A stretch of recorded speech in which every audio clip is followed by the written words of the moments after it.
Bonjour à tous et bonjour à toutes, bienvenue sur ma nouvelle vidéo sur la chaîne YouTube Exaltech où aujourd'hui je vais vous montrer comment déployer, configurer WDS, qui signifie Windows Deployment Service. Donc c'est un service de boot réseau finalement, il permet notamment à un PC ou une flotte d'ordinateurs de démarrer depuis le réseau et il est souvent couplé avec MDT, qui est Microsoft Deployment Toolkit, qui permet d'installer Windows automatiquement et donc d'injecter des drivers, des pilotes, donc des logiciels et tout simplement de créer des images Windows personnalisées. Petit prérequis, nous allons devoir déployer deux machines virtuelles. Une machine virtuelle qui servira d'Active Directory ainsi que de DHCP et une autre machine virtuelle qui est WDS et MDT. Chez moi j'ai un switch, je vais isoler le réseau de WDS avec mon réseau de production. Vous n'êtes pas obligé, mais je vais quand même vous montrer cette partie. Donc vous pourrez la skip si ça vous intéresse pas. Alors comme d'habitude, vous allez utiliser n'importe quel hyperviseur que vous souhaitez. Moi ça va être Sixi, donc j'ai déjà créé ma mise en réseau avec un PX group et j'ai mis l'ID du VLAN 2. Donc ça sera pareil pour mon switch. Alors je vais commencer à créer mes machines virtuelles. Donc on va l'appeler SRV-AD. Donc ça va être du Windows et du Windows Server 2025. Alors dans cette vidéo on va déployer un Windows 11 avec la dernière version en date, donc il me semble que c'est le 25H2. 4 Go pour notre AD, 90 Go sur le disque, parfait. Et je prends le PX Group. Alors je vais lui mettre deux cartes réseau par contre parce que PX Group n'a pas internet. Donc ça c'est vraiment spécifique à ma configuration. Vous pouvez sauter cette étape. Tac. Et on termine. Je vais faire la même chose pour mon autre serveur. Je vais mettre 8 Go pour la RAM. Et je vais ajouter un second disque dur cette fois-ci.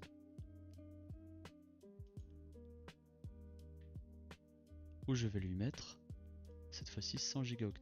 Donc ça sera pour plus tard, on verra par la suite. On va lui mettre l'ISO. Ok. Alors attention, il me l'a pas sélectionné, il me l'a pas connecté. Donc il faut bien connecter les ISO. On va faire pareil pour cette VM et on connecte. Tac. Ok, je vais pouvoir démarrer les deux machines virtuelles. Alors je ne vais pas vous montrer la partie configuration, hein, c'est du classique, c'est du suivant suivant. Et une fois que c'est fait, eh bien, nous allons aller directement sur nos Windows Server. Alors j'en profite aussi pour vous montrer la configuration des VLAN sur mon switch. Donc c'est très simple, hein. J'ai créé le VLAN 02. D'ailleurs je l'ai appelé Fog, mais il s'appelle VLAN WDS. Et en fait dans les ports VLAN, ici donc nous avons le VLAN 1. On va aller sur le VLAN 2. Et j'ai donc tagué le 24, le 23. Alors le 23 je l'ai mis en untagged. Par contre le 24 je l'ai mis en tagged. Parce qu'il y en a un des deux où c'est la machine virtuelle. Enfin en tout cas le port EI6i qui est relié directement en câble Ethernet sur le port du switch 24 que j'ai tagué donc. Ça, le 1 en fait c'est juste la connexion internet, mais ça n'a vraiment pas d'incidence, c'était pour des tests. Et ensuite le port 23, ça va être celui qui est relié directement à la carte réseau de mon PC actuel, là où je stream, là où je suis en train de filmer. C'était juste pour des tests aussi. Et le port 14, ça va être le PC portable ProBook que j'ai à la maison et où nous allons tester justement le déploiement. Voilà. Une autre particularité dans les ports, ici en fait vous avez le PIV-ID, donc c'est le VLAN, le port VLAN par défaut. Donc c'est là où en fait nous allons dire justement à notre ProBook de passer directement par ce VLAN, le VLAN 2. Alors la première chose à faire sur nos deux serveurs, ça va être de mettre une configuration IP.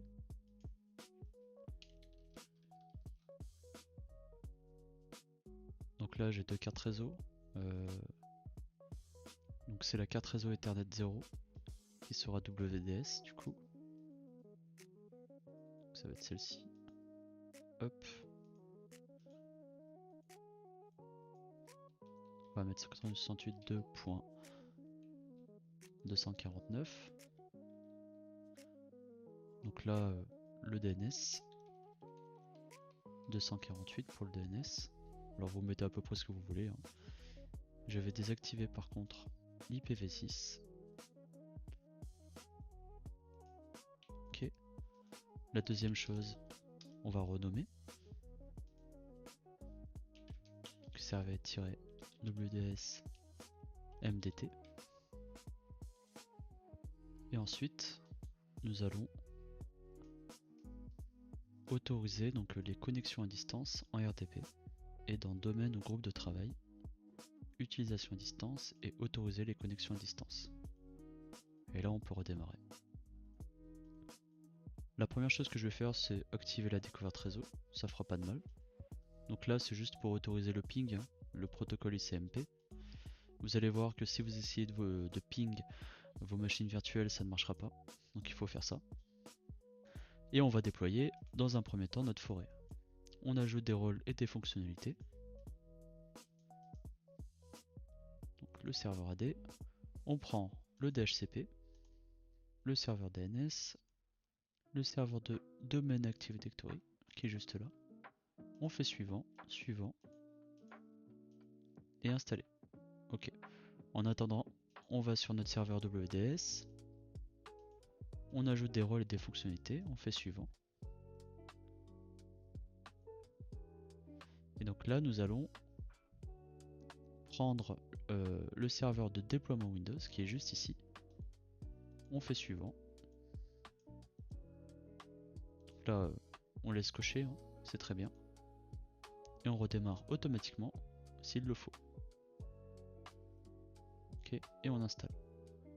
Alors je vais en profiter sur Google pour aller prendre Windows 11. On va cliquer sur télécharger Windows 11.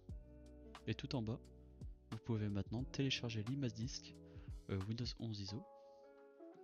Donc on va sélectionner l'ISO de Windows 11, télécharger. Et il ne reste plus qu'à cliquer sur 64 bits télécharger. On va pouvoir promouvoir notre serveur en contrôleur de domaine. On ajoute la nouvelle forêt.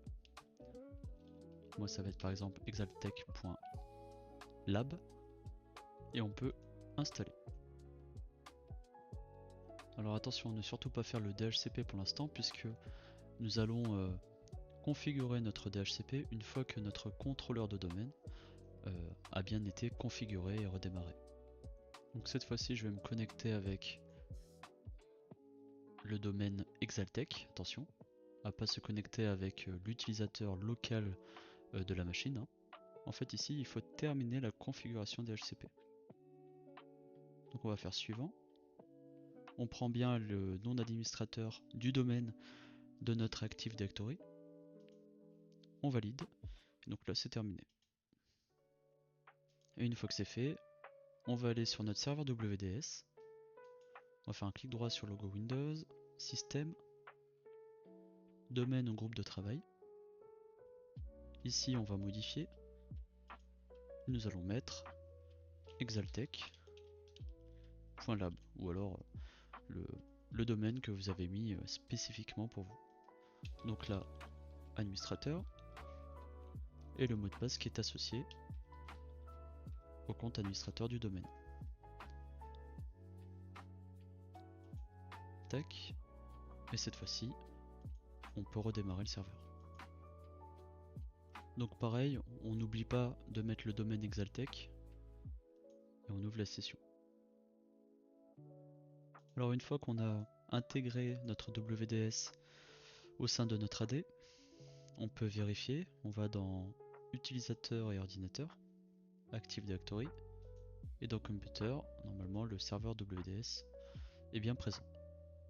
Donc ce qu'on va faire maintenant, c'est installer les outils sur le serveur WDS pour qu'ils puissent travailler avec MDT. Je vous rappelle, MDT, ça permet notamment d'être couplé à WDS et donc de créer des images personnalisées de Windows. Donc il y a plusieurs choses à installer, je vais vous donner les liens dans la description de la vidéo. Donc je vais prendre directement l'URL en question. Ce qu'on va faire, c'est qu'on va prendre la version novembre 2025, mais il peut y avoir des bugs, hein. Donc on va tester ensemble, pas de souci, et si jamais il y a des bugs, eh bien on va les résoudre ensemble. Donc on va prendre le ADK et le Windows PE. La deuxième chose à faire, ça va être d'installer également le Microsoft Deployment Toolkit, enfin en tout cas de le télécharger. Et on va prendre le x64. Allez, parfait. Donc une fois qu'on a nos logiciels qui sont bien téléchargés, le premier logiciel que nous allons installer, ça va être ADK Setup. Donc on clique dessus. Donc on va notamment installer, on va faire suivant. Non, suivant. Accepter et installer. Donc ça peut durer pas mal de temps en fonction de votre serveur et de votre... alors je sais plus si ça utilise la connexion internet, j'ai un doute, peut-être que oui, mais en tout cas ça peut prendre pas mal de temps. Ce qu'on peut faire en attendant, c'est aller dans la gestion des disques. Et vous vous souvenez, nous avons mis un second disque dur sur notre VM, donc on va le mettre en ligne et on va l'initialiser. En Get Partition Table, on fait OK. Et là on va pouvoir créer un nouveau volume simple. Donc par exemple M, suivant. Et on va l'appeler par exemple MDT Data.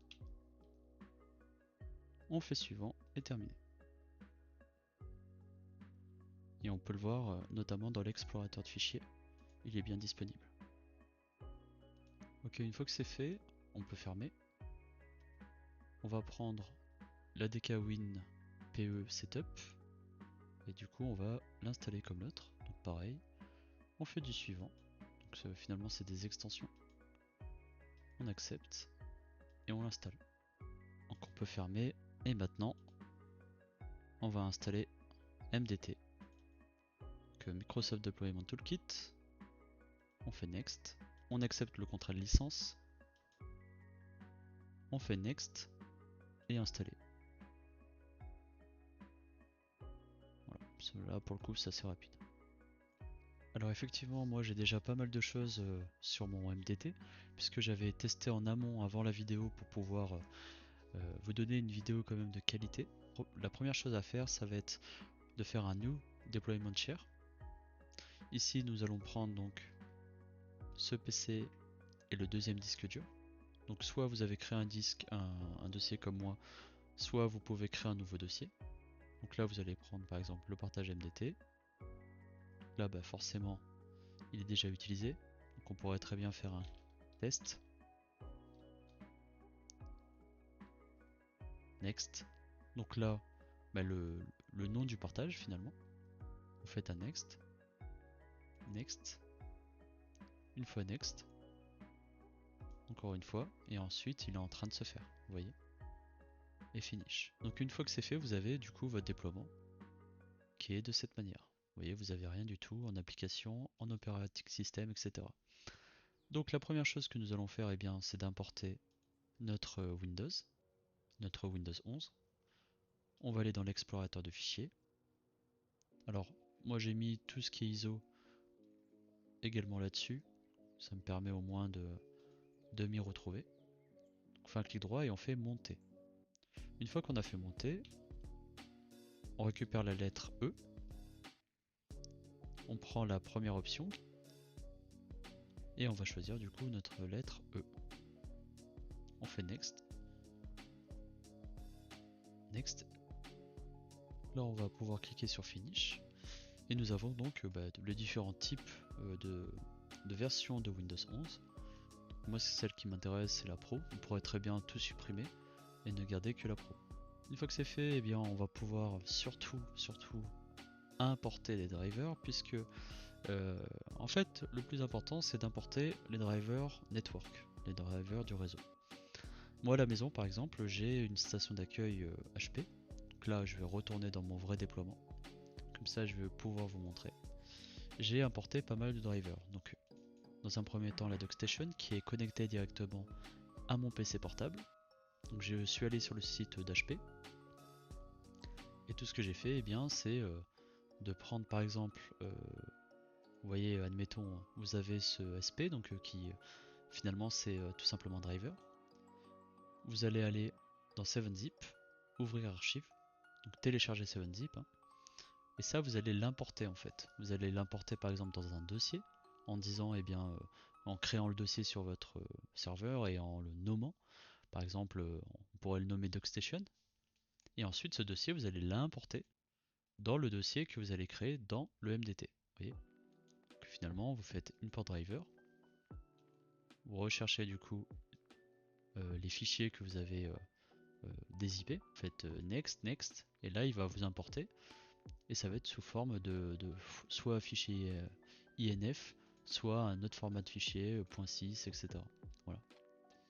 Et donc pour les VMware Tools, ça va être pareil, si jamais vous êtes sur VMware. Moi j'ai un HP EliteBook 830G5 chez moi, et bien j'ai importé donc les drivers du network, également les drivers de la DockStation, au cas où, et le BIOS. Comme ça au moins il a sa dernière version de BIOS. Ok. Vous allez dans votre menu en bas à gauche et vous tapez WDS. Ici vous allez avoir un petit avertissement, il faudra le configurer. Donc on pourrait très bien le faire ensemble si vous voulez. Alors j'ai supprimé la fonctionnalité WDS et en attendant je vais juste vous montrer mon serveur DHCP. Donc ici je vais vous mettre un script directement dans la description de la vidéo où vous allez pouvoir répéter les mêmes choses. Alors il faudra juste changer le nom d'hôte qui est votre serveur WDS ainsi que votre nom de domaine et enfin le serveur DNS. Alors je l'ai pas mis le serveur DNS, ah si, le serveur DNS qui est 2.248. Donc pour mon cas hein, bien sûr, vous allez devoir mettre vos propres configurations. Donc j'ai supprimé mon serveur WDS comme je le disais. Je vais juste ici dans MDT Data supprimer et je vais donc recréer un partage que je nommerai par exemple partage WDS et on va taper WDS. Donc là normalement on a un petit avertissement, on va configurer le serveur et là on a des prérequis. Donc le serveur est membre d'un domaine, ok, il existe un serveur d'HCP, PX, tout ça, ok, un DNS, ok, et le serveur dispose d'une partition système NTFS sur laquelle est stocké des images, ok. Donc là c'est intégré à l'AD.